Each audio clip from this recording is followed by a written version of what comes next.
October 25, 5:53 PM. At ito nga ang pangalawang araw na may sakit si Liam. Matapos ko na nga punasan silang magkapatid, nagbanding na nga lang sila dahil nga bawal silang mag-iPad o mag-cellphone. Yan nga ang naging practice namin kapag may sakit sila. Maya-maya nga lang ay nag-request na nga itong si Liam na gusto niya nga daw kumain ng peras o pears. Alam nyo, simula nga na nagkasakit itong si Liam ay medyo na-lessen ang kanyang pagkain. Siguro dahil na nga din masama ang pakiramdam niya. Tinapos nga lang ni Liam ang kanyang pagkain at nagpahinga lang sandali at pagkatapos nga ay nagdasal na nga siya para nga makatulog na siya. The Son, the Holy, the Spirit. Amen. Papa God, sana po gumaling na po kami magkapatid. Tinda po sana mag-atwait. Sorry po sa nagawa po namin kabatan. Sana po,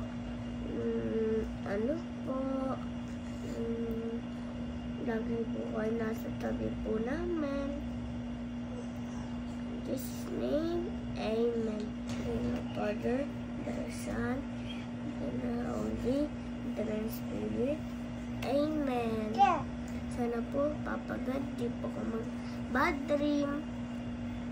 Thank you po.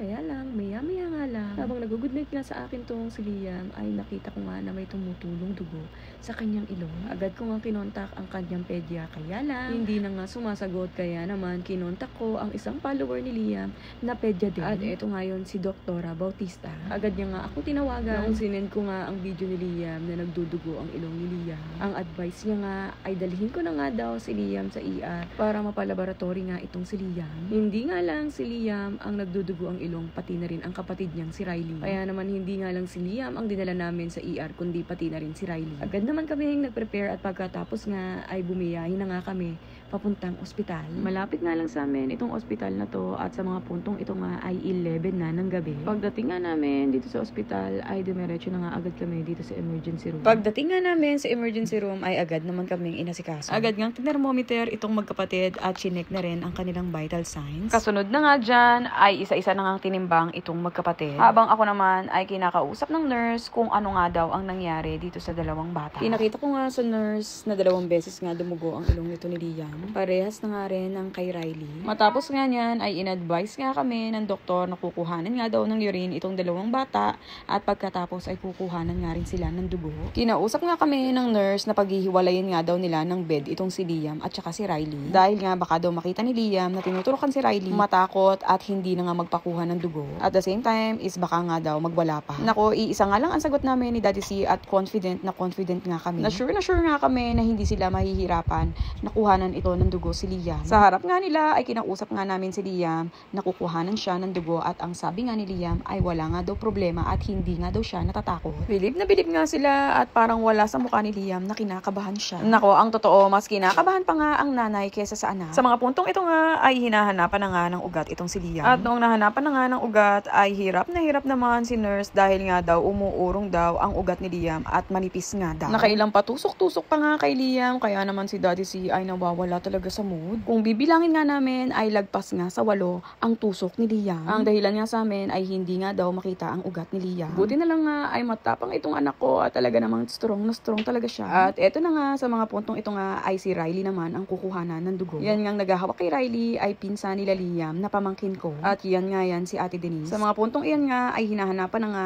ng ugat itong si Riley. Kaya lang sa kabilang kamay daw ay hindi niya nga daw makitaan ng ugat kaya naman lumipat siya dito sa kabilang kamay. Nako, sobrang nahirapan nga yung nurse dito kay Riley dahil nga hindi lang 10 tusok ang nangyari dito kay Riley. Kaya naman itong si Ate Denise ay medyo nainis na nga sa nurse at ang sabi niya nga hanapan niya na nga lang muna ng ugat bago nga siya tumusok ng tumusok. Dahil sa totoo lang ay sobra na nga ang iyak talaga ni Riley. Hindi nga naging successful ang pagkuha niya ng dugo dito sa kabilang kamay ni Riley kaya naman ay wala na daw siyang choice kundi sa daliri na nga lang daw kuhanin. Noong nakakolekt na nga na dugo dito sa magkapatid ay umuwi na nga lang muna kami ni Daddy C. Kinuha nga muna namin ang milk ni Riley, milk ni Liam at the same time ang ng jacket dahil nga daw giniginaw na itong si Liam. Sa pagmamadali nga kasi namin kanina ay talaga naman hindi ko na nga na-prepare ang mga dapat dalhin. Triple nga ang bilis namin ni Daddy C dahil nga nag-iiyak na nga si Riley at the same time itong si Liam ay giniginaw na nga. Pagdating nga namin dito sa ER, itong si Liam ay nakahiga na nga at masama nga daw ang pakiramdam niya. Sabi nga namin ni Daddy C na magwiwi na nga siya para nga matest na ang urine niya. Kaya lang, hindi nga daw siya makawiwi at gusto na daw talaga niyang umuwi. At maya-maya nga lang ay lumabas na nga ang result ng kanilang laboratory. Halos parehas nga ang resulta ng dalawang magkapatid at yun nga daw po ay viral infection. Normal naman daw ang platelet ng magkapatid at wala naman daw silang nakikita na serious illness. Kaya naman, hindi naman daw advisable na i-confine itong magkapatid. Nako, yung time na nga yan ay pasalamat na lang kami ng pasalamat ni Daddy C sa Diyos dahil ayun nga lang ang lumabas sa resulta ng magkapatid. Niresetahan na nga lang muna sila ng gamot at pinamomonitor nga ang temperature nila